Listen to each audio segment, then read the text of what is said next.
خواتي خواتاتي اهلا وسهلا مرحبا بكم يا جماعة الخير مساء الخير عليكم أزول فلاون والسلام عليكم. C'est une émission très urgente, un podcast très urgent que nous venons de réaliser à l'instant.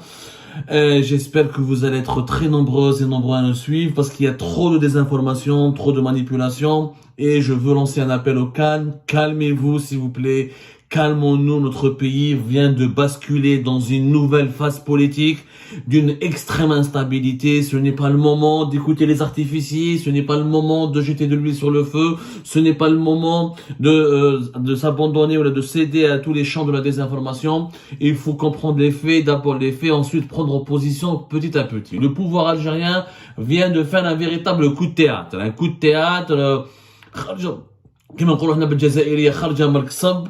Un rebondissement inédit et majeur et inattendu. Ce qui s'est passé aujourd'hui, personne ne l'attendait. Ce 21 mars 2024, personne ne s'attendait à ce que Abdelmadjid Tebboune réunisse tous les hauts responsables de l'État pour annoncer, comme il a été précisé dans un communiqué officiel de la présidence de la République, à savoir le palais présidentiel d'El Mouradia, des élections présidentielles anticipées.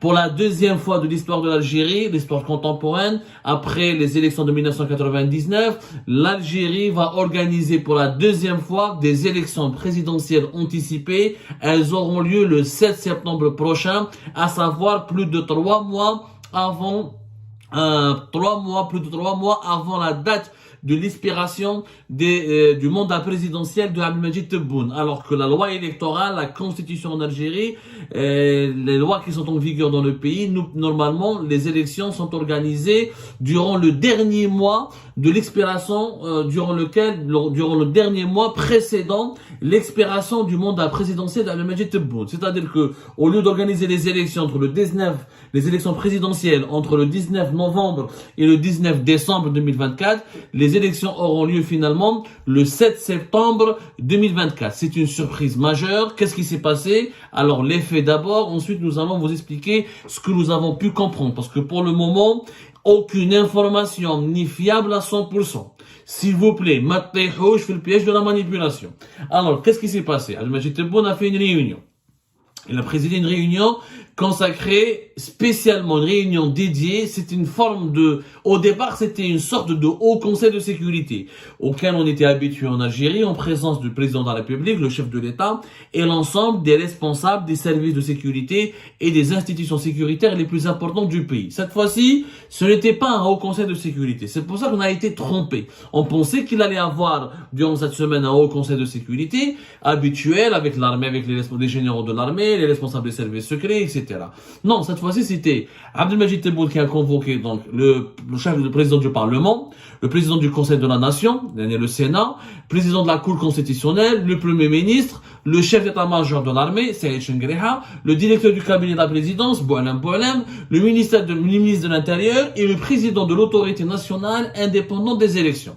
Ils se sont rencontrés tous, donc il y a eu 1, 2, 3, 4, 5, 6, 7, 8 bonhommes, 8 hommes, 8 responsables qui sont directement concernés par les élections. Celui qui organise les élections, sur le plan de la logistique, c'est le ministère de l'Intérieur, sur le plan politique, sur le plan juridique, c'est l'autorité nationale indépendante des élections. Le Premier ministre, c'est le deuxième membre de l'État après le président de la République. Le directeur du cabinet qui est devenu dans le système de Tebboune pratiquement le deuxième personnage le plus important de l'État. Il est même plus important que le Premier ministre. Le Premier ministre est le troisième personnage de l'État. Vous avez le Parlement, le Sénat et l'armée qui était représentée à travers son chef d'état-major. Pour le moment, aucune explication n'a été fournie.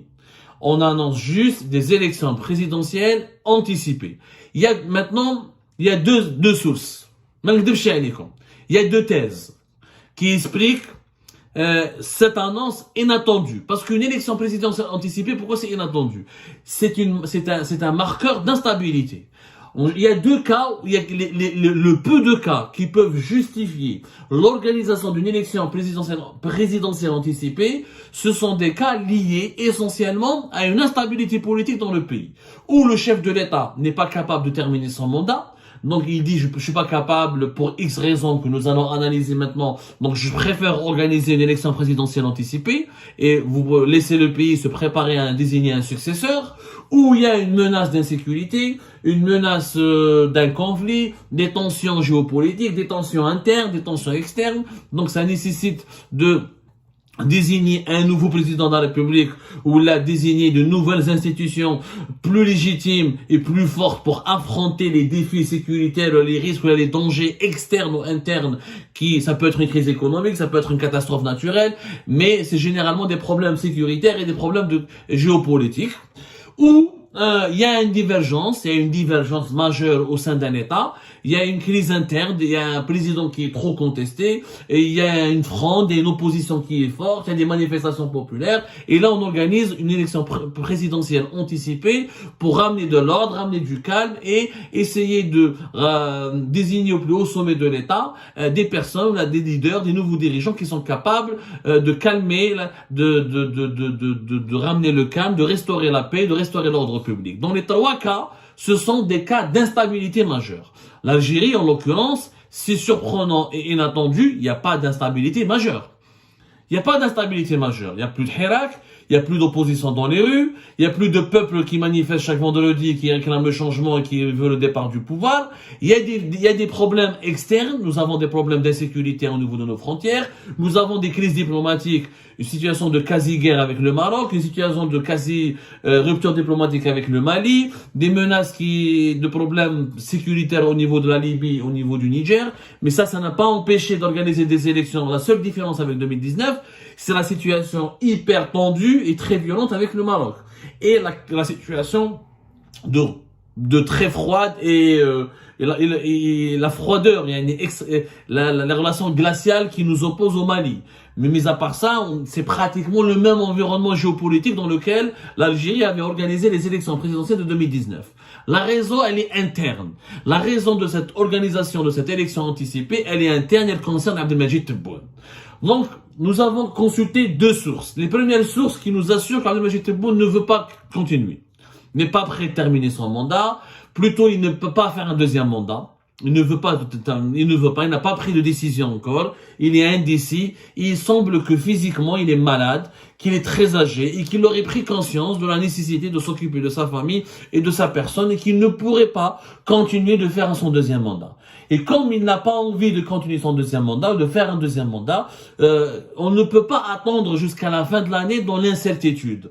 Le premier danger pour la stabilité d'un pays, c'est l'incertitude.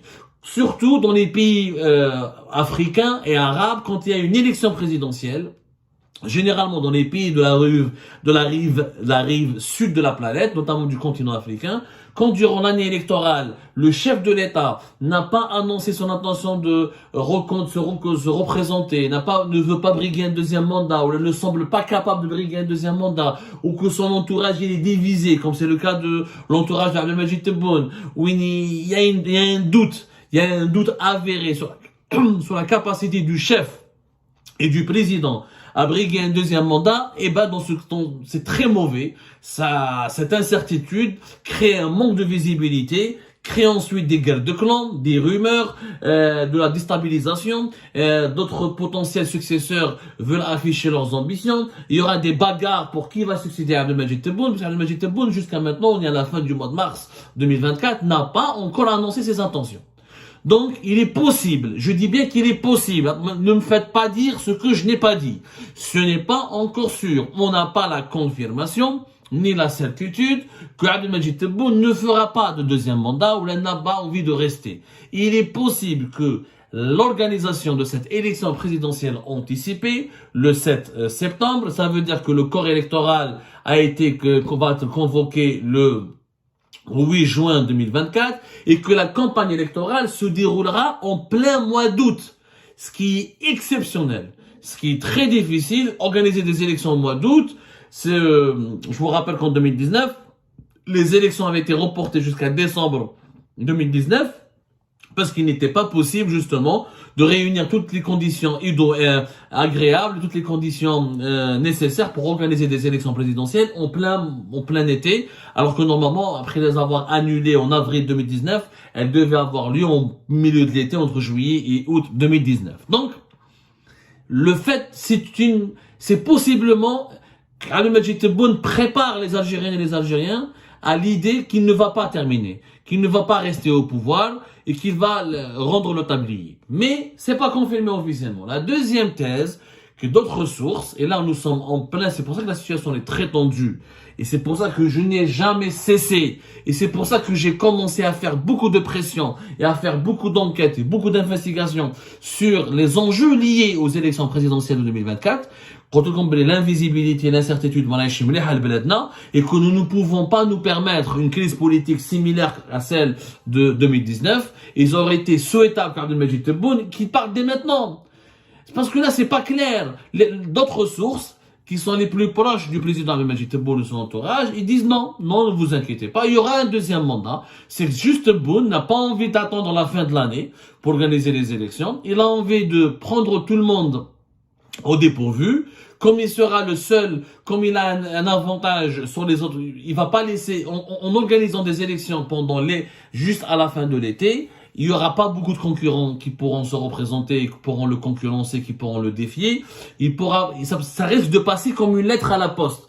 C'est-à-dire qu'il a voulu accélérer sa réélection rapide pour s'assurer de son maintien au pouvoir. En clair, Abdel Majid Tebboune a eu peur d'attendre jusqu'à décembre 2024 parce qu'il sait qu'il est sous pression, qu'il y a trop de détracteurs, qu'il y a beaucoup d'opposants qui sont contre son deuxième mandat, qu'au sein même du système, notamment au sein de l'armée, comme au sein des services de renseignement, comme au sein de l'administration étatique ou de l'État profond algérien, il y a énormément de voix qui s'élèvent, il y a énormément de mouvements qui s'organisent pour s'opposer au deuxième mandat d'Abdel Majid Tebboune.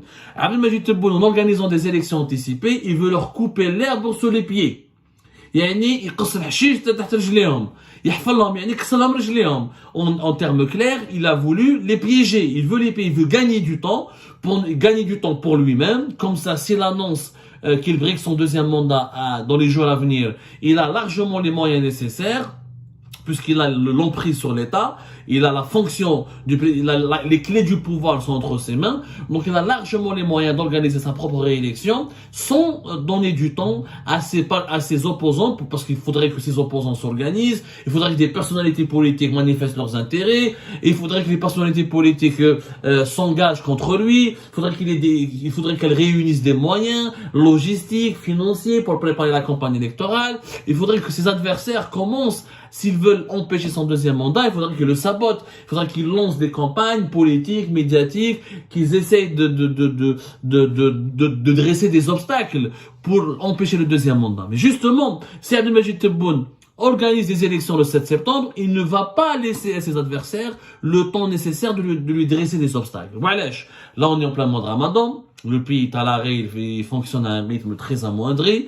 Ensuite, on aura juste avril, mois de mai, après sera le début de l'été. À la base, comme l'été en Algérie, c'est les feux de forêt, c'est les températures caniculaires, c'est hyper compliqué d'organiser des actions politiques de grande ampleur, de faire des coups bas, ou là d'établir des stratagèmes, ou là de lancer de nouvelles stratégies en plein été. Donc, il va les bloquer, il veut bloquer ses adversaires, il veut les prendre de vitesse, il veut surprendre, c'est l'effet de surprise. Ok, vous voulez pas que je reste au pouvoir, je vous organise des élections dès la fin de l'été, avant même la rentrée sociale. Comme ça, il y aura pas de risque de grève, il y aura pas de risque de manifestation publique.